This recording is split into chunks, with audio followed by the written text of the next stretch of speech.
जय हिंद दोस्तों, welcome to IAS with Hari Mohan. दोस्तों, आज केजरीवाल जी का बयान आया। केजरीवाल जी ने कहा, कल उनको डांट पड़ी हाई कोर्ट से, और मैं एक्चुअली कोशिश कर रहा था कि इस टॉपिक के ऊपर वीडियो ना बनाऊं, क्योंकि मुझे ऐसा लग रहा है कि बहुत से लोगों के दिमाग में एक इम्प्रेशन गया कि सर ये यूपीएससी का आप पढ़ाते हैं तो इसमें केजरीवाल कहाँ से आ रहा है। अब देखो यार, टॉपिक एनालिसिस है, पर्सनैलिटी एनालिसिस है, ये सारे पार्ट ऑफ यूपीएससी हैं। और यूपीएससी के टॉपिक में हर वो डिस्कशन पूछी जाती है कई मामलों में जो कि होनी चाहिए, जो हमारे पब्लिक डिस्कोर्स में है। तो ये कहना है कि ये टॉपिक आएगा, ये नहीं आएगा, तुम और मैं कोई नहीं जानता। हर तरीके का सवाल चाहे मेंस में चाहे इंटरव्यू में पूछ लिया जाता है।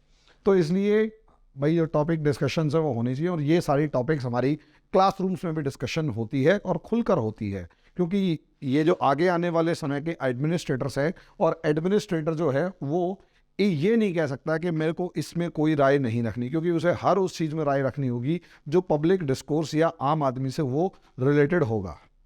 तो केजरीवाल का जो मामला है वो भी आम आदमी से रिलेटेड है, और आज वाला तो कुछ ज़्यादा ही रिलेटेड है। सवाल ये है, हमारा प्रधानमंत्री पढ़ा लिखा होना चाहिए या नहीं होना चाहिए। अब उसके बाद केजरीवाल ने ऊट पटांग जो तर्क दिए कि अफसर बेवकूफ़ बना जाएंगे, ये कर जाएंगे, वो कर जाएंगे। अब दोस्तों, यहाँ दो चीज़ें आ जाती हैं। एक है पढ़ा लिखा, बहुत ही साधारण भाषा में एक शब्द है पढ़ा लिखा होना, और दूसरा है समझदार होना।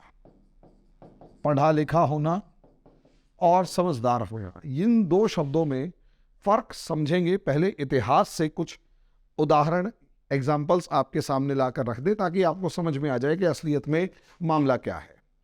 आप लोगों में से बहुतों ने अलाउद्दीन खिलजी का नाम सुना होगा, उम्मीद है सबने सुना हो। अलाउद्दीन खिलजी के बारे में कहा जाता है वो मैक्सिमम केसेस में बिल्कुल पढ़ा लिखा नहीं था। अलाउद्दीन खिलजी की क्वालिफिकेशन लगभग नियर टू जीरो थी।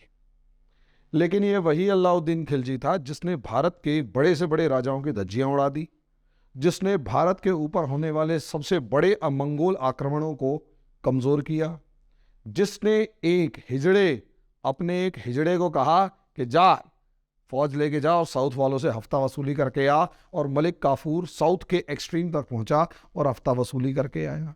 ये वही अनपढ़ आदमी था जिसने उसके शहर काजी से कहा धर्म और राज दो अलग अलग चीजें हैं, और जब तक 1296 से लेकर और 1316 के बीच तक 20 साल उसने डंके की चोट पर राज किया, और उसके खिलाफ आवाज उठाने वाला कोई नहीं था। ये वही बंदा था जिसने अपने टाइम पर सबसे पहले मार्केट रिफॉर्म्स किए। ये वही बंदा था जिसने आर्मी रिफॉर्म्स किए, एडमिनिस्ट्रेटिव रिफॉर्म्स किए, अनपढ़ आदमी ने किए थे। और उसके थोड़ी बाद 5-7-10 साल बाद 1325 के अंदर अगर आप देखें तो मोहम्मद बिन तुगलक आता है। मोहम्मद बिन तुगलक को अगर आप देखें तो वो मैथमेटिक्स, एस्ट्रोलॉजी, एस्ट्रोनॉमी, और उसके बाद क्या नाम है डायलेक्ट्स, एजुकेशन, मतलब लैंग्वेज, जिस मर्जी सब्जेक्ट के ऊपर बात करो वो सब चीज़ों के ऊपर ज़बरदस्त लेवल की कमांड रखता था। नहीं, अल्ट्रा लेवल का पढ़ा लिखा। बंदे ने 5 एक्सपेरिमेंट किए, 5 फेल। बंदा जब मरता है तो लोगों ने कहा सुल्तान को जनता से और जनता को सुल्तान से मुक्ति मिल गई, क्योंकि दोनों एक दूसरे के ऊपर बोझ बन चुके थे। अब इसके बाद फिरोज शाह तुगलक आता है। फिरोज शाह तुगलक भी अल्ट्रा लेवल का पढ़ा लिखा। अल्ट्रा लेवल का पढ़ा लिखा इस हद तक पढ़ा लिखा कि वो एस्ट्रोलॉजी, जो इंडिया की एस्ट्रोलॉजी है, उसको पूरी ट्रांसलेशन करवाता है। बहुत सारे उपनिषदों को ट्रांसलेशन करवाने की कोशिश करता है। बहुत सारे इंडियन स्क्रिप्चर्स जो हैं उनको ट्रांसलेट करने की कोशिश करता है, और बड़े बड़े काम करता है। लेकिन खड्डा खोद के चला जाता है एम्पायर के लिए, और हालात ये होते हैं कि अपना निकम्मा सक्सेसर बिठाता है, और अगले कुछ सालों के अंदर पूरा साम्राज्य डूब जाता है।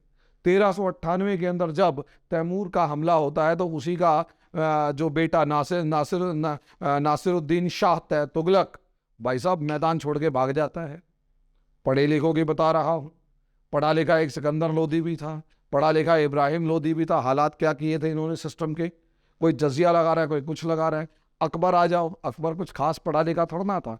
हुमायूं जो पढ़ा लिखा था और अल्ट्रा लेवल का एजुकेटेड बंदा था, बढ़िया जबरदस्त एजुकेशन उसकी थी। हुमायूं नामा किताब को समझेंगे आप तो समझ पता लगेगा। हुमायूं पढ़ा लिखा था, नतीजा क्या हुआ, शेरशाह सूरी जो बहुत ज्यादा पढ़ा लिखा नहीं था, एवरेज आदमी था, उसके सामने घुटनों के बल आ गया। और शेरशाह सूरी जो एवरेज पढ़ा लिखा था या बहुत ज्यादा एजुकेटेड नहीं था, बिल्कुल बेसिक लेवल की नॉलेज थी, उसने ज्यादा पढ़े लिखे को लात मार के भगा दिया और 10 साल के वनवास पे भेज दिया। तो यार पढ़ा हुआ और कढ़ा हुआ दो बेसिक चीजों के बारे में हमें सोचना पड़ेगा भाई। उसके बाद चलो शेरशाह सूरी, भाई साहब ये वही शेरशाह सूरी था जिसका चलाया हुआ रुपया आज भी आप इस्तेमाल करते हैं। ये वही शेरशाह सूरी था जिसका बनाया हुआ तहसीलदार, पटवारी, समझे, आज भी आप इस्तेमाल करते हैं, आपके यहाँ पे हैं। ये वही शेरशाह सूरी था जिसने सोनार गांव से पेशावर तक जीटी रोड बनाया और इंडिया का NH1 और NH2 आज भी उसी का मॉडिफाइड फॉर्म है। तो यार कम पढ़ा लिखा व्यक्ति देख लो। उसके बाद जो आया अकबर, वो कौन सा पढ़ा लिखा था भाई?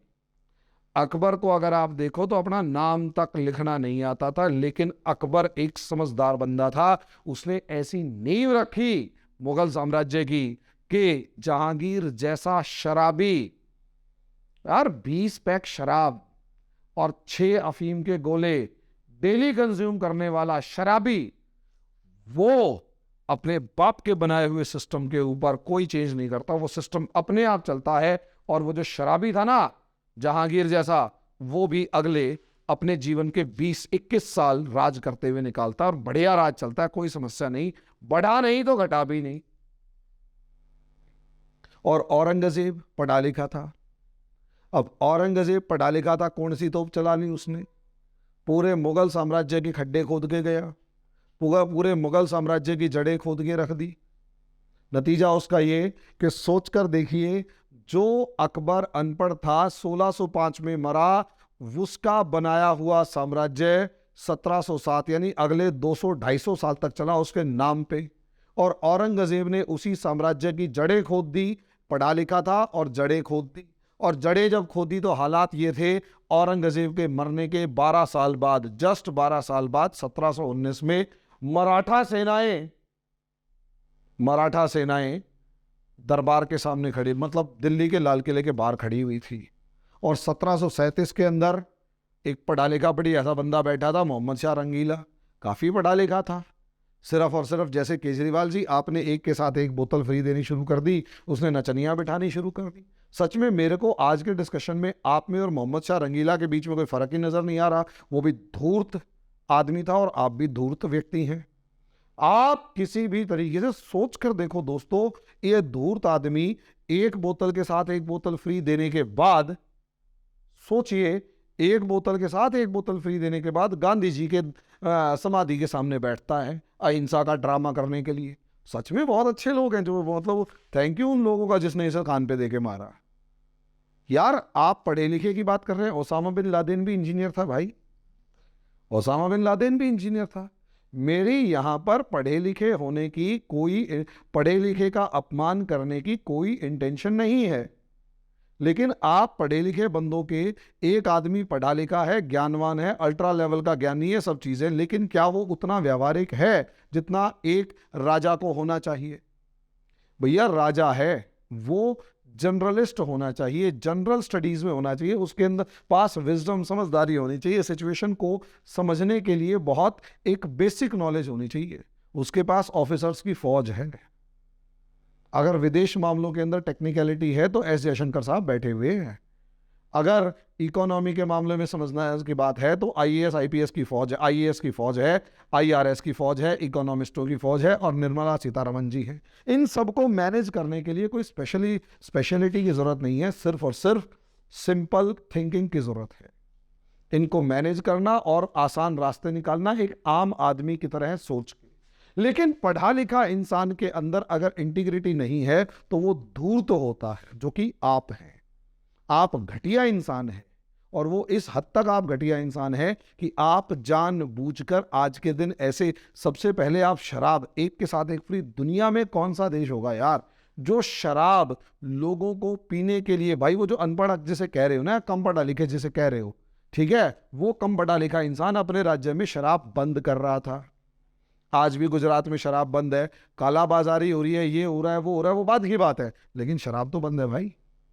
लेकिन दूसरी तरफ आप पढ़े गजब पढ़े लिखे हो यार, इतने पढ़े लिखे हो कि शराब की बोतल के अंदर 21 से घटा के शायद 18 साल कर दी आपने उम्र।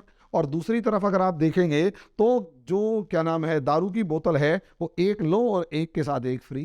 कितनी गजब आपके पढ़ा लिखापन है भाई, तालियां बजाने वाली बात है।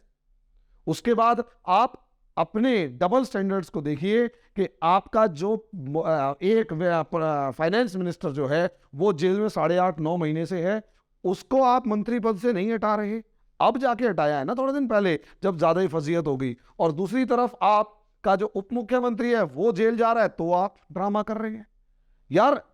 आज तक आपके किसी बंदे ने एक बोतल के साथ एक बोतल फ्री का जस्टिफिकेशन किया? आप दूर तो हैं, क्योंकि स्कूल की बिल्डिंग तो बनाई, टीचर भर्ती नहीं किया। आप दूर तो हैं क्योंकि आपने वो क्या नाम है मोहल्ला क्लिनिक का ड्रामा तो किया, मोहल्ला क्लिनिक खोलने का, लेकिन मोहल्ला क्लिनिक के अंदर टीचर वो सॉरी डॉक्टर कौन सा होगा, स्टाफ कौन सा होगा, वो तो आपने बताया नहीं, क्योंकि कोई भर्ती ही नहीं किया। सारी ठेके पे गए, और ठेके पे कौन बैठ रहा है कौन नहीं बैठ रहा, कितने आ रहे हैं कितने नहीं आ रहे, अंधा पैसा चल रहा है। आप धूर्त है, इसीलिए क्लासरूम जो एक क्लासरूम 3 से 5 लाख रुपए के बीच में मैक्सिमम बन जाएगा। अब 5 लाख में तो भाई मैंने स्टूडियो खड़ा कर दिया। आपके स्कूल के जो रूम्स बने हैं उनसे कई लाख दर से अच्छा एक स्टूडियो है, इसमें सारा इलेक्ट्रॉनिक सिस्टम भी लगा हुआ है, लेकिन आपने एक रूम लगभग 25 लाख रुपए के आसपास का बनाया है और आप जवाब नहीं दे रहे। आपके वो जो वसूली गैंग आजादपुर मंडी से लेकर गाजीपुर मंडी के अंदर घूमते रहते हैं, गोपाल राय वाले, उनके बारे में तो आपको कभी जवाब देना नहीं है। समझ रहे हैं? आपके लोगों से ग्राउंड लेवल पर आम जनता सवाल पूछ रही है कॉलर पकड़ते हुए, उनके बारे में आपने जवाब नहीं देने।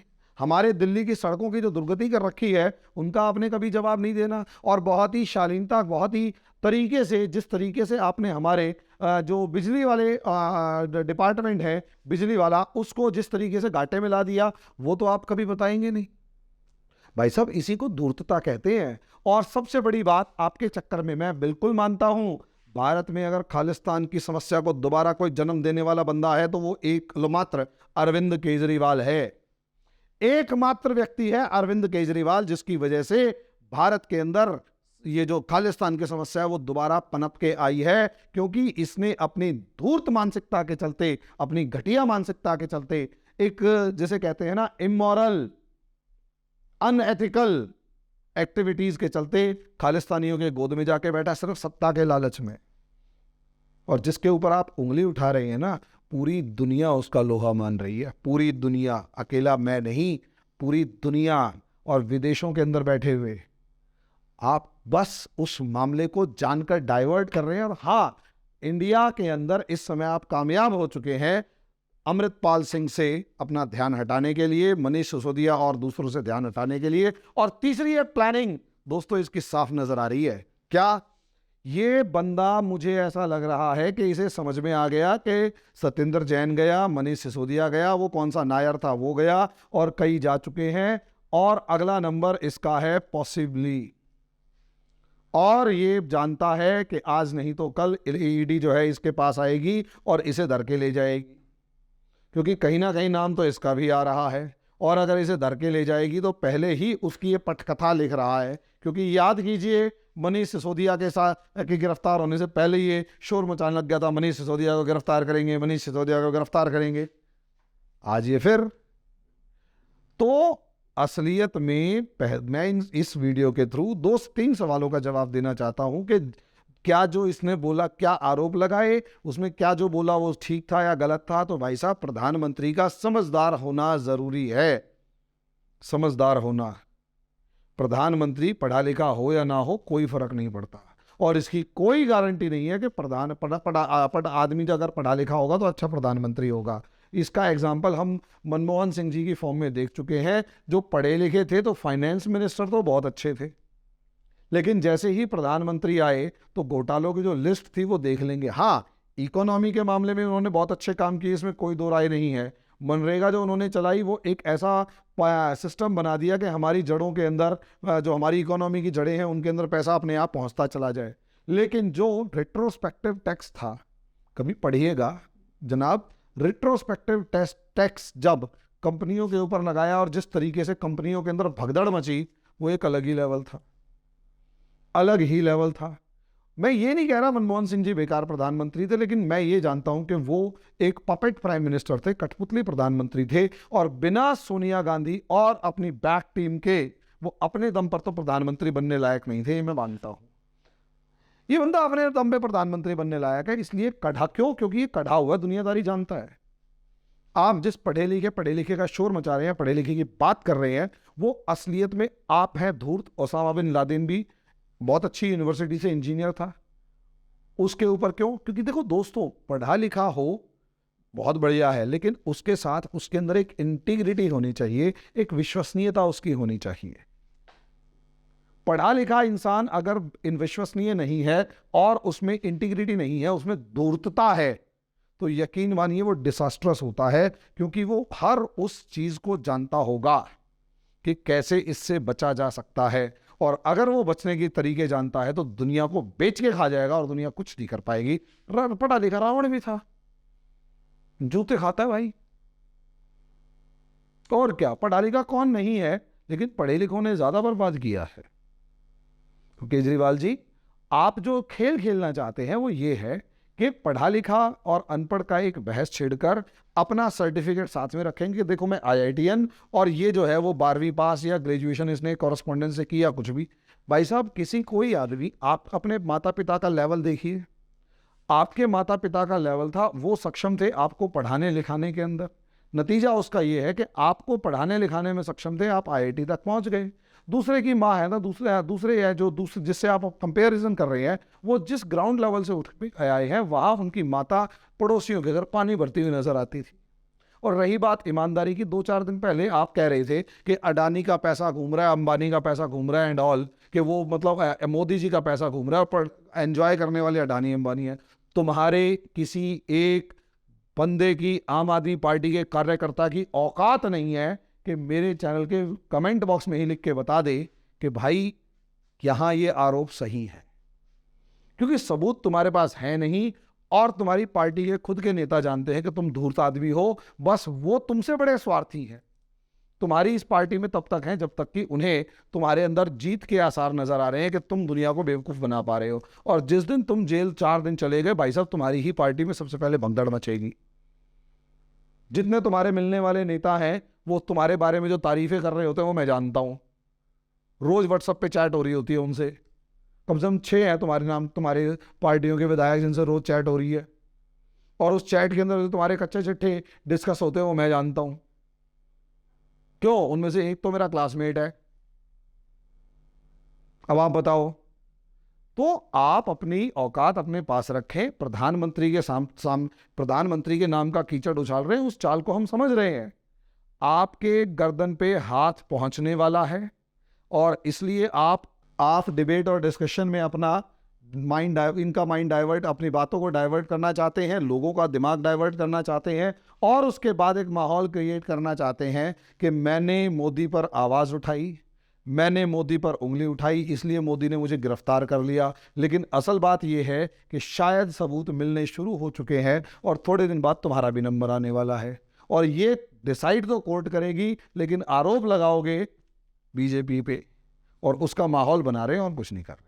तो दोस्तों, इसके ऊपर, इस धूर्त आदमी के ऊपर विश्वास करने की कोई ज़रूरत नहीं है। ये तुम्हें सिर्फ बेवकूफ़ बना रहा है, चालाक आदमी है, पढ़ा लिखा चालाक है, तो बहुत ज़्यादा घातक है, घातक। और भारत की जो खालिस्तान की समस्या जो उभर कर आई है, उसके पीछे एकमात्र कारण भारत की राजनीति में ये आदमी है। बच के रहो, दूर रहो, इसका विरोध करो, और इसे बाहर निकालो दिल्ली से। पंजाब वाले पंजाब से बाहर निकालो, दिल्ली वाले दिल्ली से, और बाकी स्टेट वाले गलती से इसे वोट देने की कोशिश मत करना, क्योंकि हमारे हिंदुस्तान को बेच के खा जाएगा ये इंसान। मेरा तो यही कहना है, बाकी आप सबकी इच्छा है। अभी के लिए धन्यवाद।